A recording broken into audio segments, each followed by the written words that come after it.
ቤት ተቀይራለች። ዛሬ ላይ ደግሞ አባቷን ለመቀበል ሽርም ጉድ እያለች በራሷ ቤት ትገኛለች። አሰላሙ አለይኩም ወራህመቱላሂ ወበረካቱ። ውድና የተከበራችሁ ቤተሰቦች እንዴት ናችሁ? እንደምን ክርስቲያን ወገኖቼ ሰላም ጤና ይስጥልኝ ብያለሁ። ጽናት ክፍል 72 ላይ መጥቻለሁ። ላይክ እና ሰብስክራይብ አድርሱ።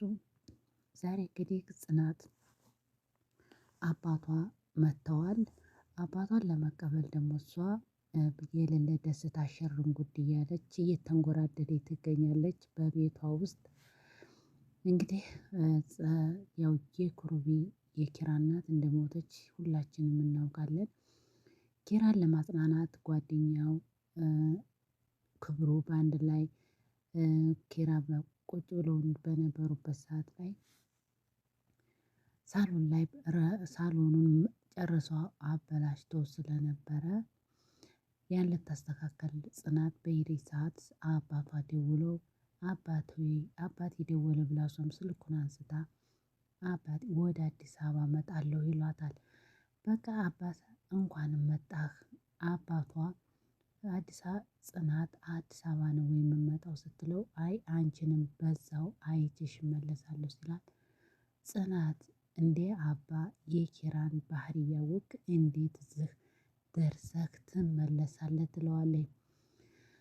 ኪራ የጽናት አባትም አሁንማ ባለትዳር ነሽ፣ የቤት ሀላፊትና ስላለብሽ አሁን በቤትሽ መሽቁል ነው የምትሆኑና አልመጣም ቤትሽ ላዝም ትንሽ መቆየት አለብኝ ሲላት ጽናትም አሁንማ በቤቴ ምንም ነገር ሳይል ታልሳቀቅ በደንብ አድርጌ አስተናግድሃለሁ አባ ምንም ችግር የለውም ብላ ትላለች። ይህ እያለ ሰኒ ምሩ ሻወር ገብታ ነበርና ሰኒ ወደ እነ ጽናት ቤት ተያይዘው ሊመጡ ሲሉ ምሩዬ እንዴት ይህን ያህል ሰዓት ቆየ? የጽናት አባት እኛ ሳንሄድ እነሱ ቀድመው ሊመጡ ነው። ምንድነው ይህን ያህል ሰዓት የምትፈጁ ብላ ትጠይቃታለች። ምሩም ደግሞ በቃ አሁን ጨርሻለሁኝ አሁን እንሄዳለን ብላ ትላለች። ምሩም ከሻወር ቤት ወጥታ በቃ አሁን እንሂድ ብላ ሰኒን ስትላት ሰኒም ደግሞ አሁን እኮ ጽናት በደስታ ምንም ሳትሰራ ነው የምትጠብቃት። ጽናት ስትደሰት ሰማዩን በመሰላል ወጥቼ ታብለለወልኩ ትላለች ብላ ሰኒ ትላለች። ሲከፋት ደግሞ መሬቷን ትሳሳለች መሰለኝ ቃስ ብላ ነው የምትረገጠው ብላ እያለች ትላለች።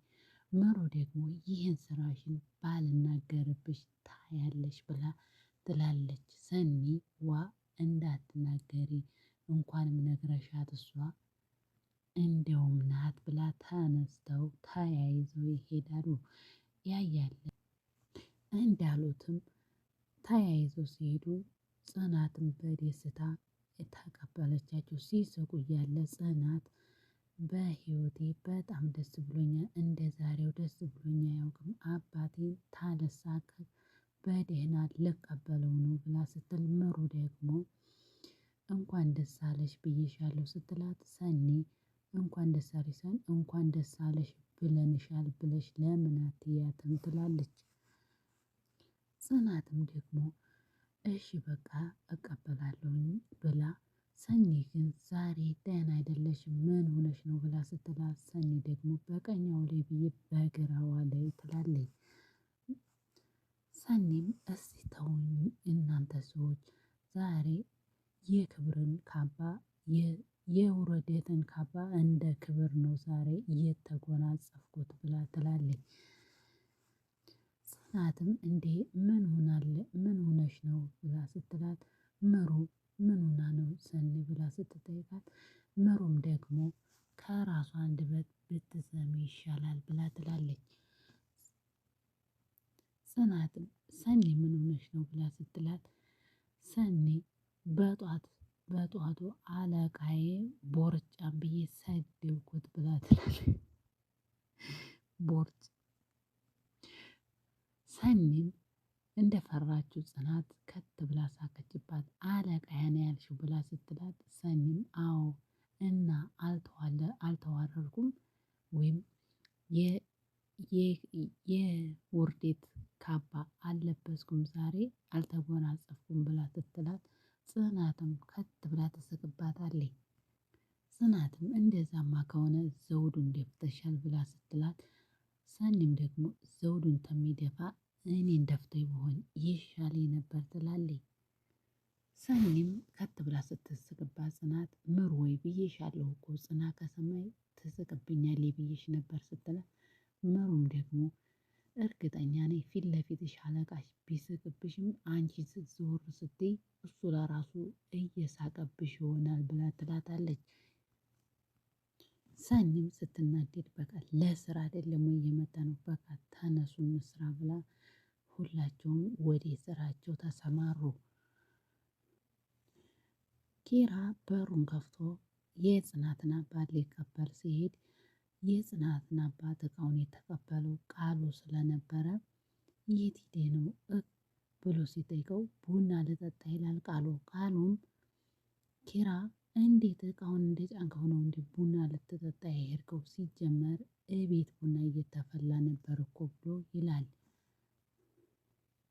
ጽናት አባቷን እጇን አስታጥባ ምሳ ልታቀርብ ስትል አባቷም ደግሞ ዱአ አደረጉላት። ልጅ ሆይ አላህ ያቆይሽ፣ እጅሽ ይባረክ፣ የወጠንሽው ውጥን ይሳካልሽ በማለት ዱአ በማድረግ ይገኛሉ። ምሳም ከበሉ በኋላ ቡና ምሩ ታፈላለች።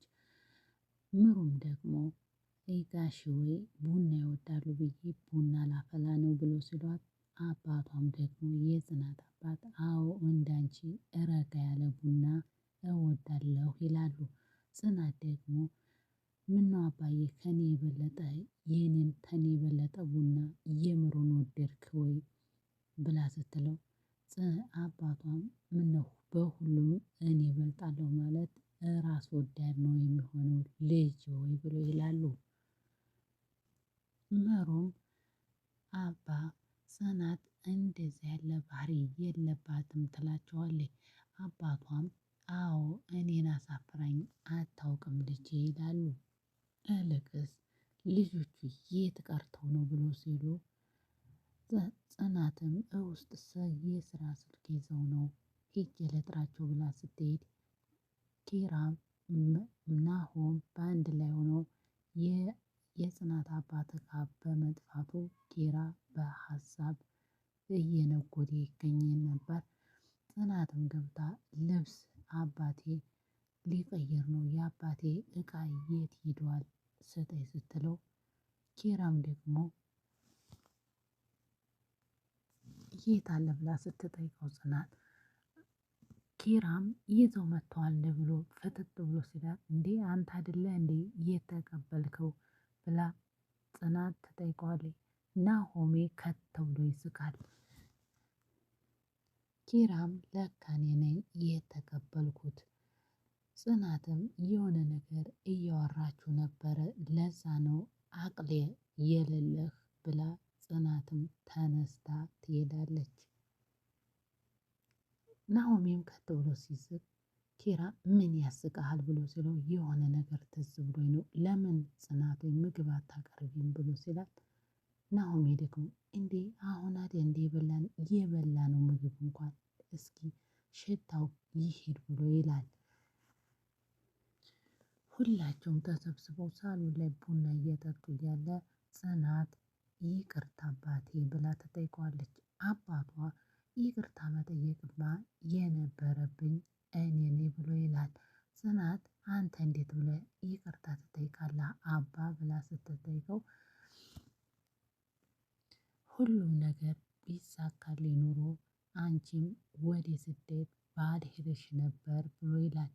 ጽናትም እንዴ አባ እንደዛ አትበል ብላ ስትል ኪራ ጋሼ እኔ ከማውቀውት በላይ አባ ክብር የሚገባችሁ ናችሁ። ለልጃችሁ ያላችሁ ክብር ማንም ሰው የሚቀናበት ነው ብሎ ኪራ ይላል።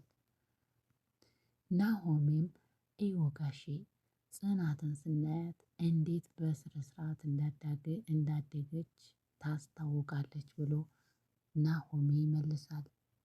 ምሩም አዎ ጋሼ ስንቶቻችንን በእናቶቻችን ተገፍተን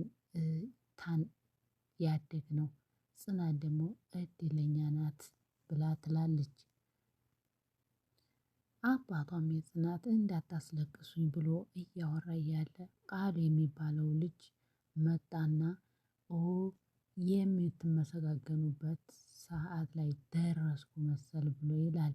ይህ እያለ ሰኒና ክብሩ በአንድ ላይ ሰኒ ወደ እነ ኪራ ቤት እየሮጠች ስትመጣ መንገድ ላይ ክብሩን አግኝታው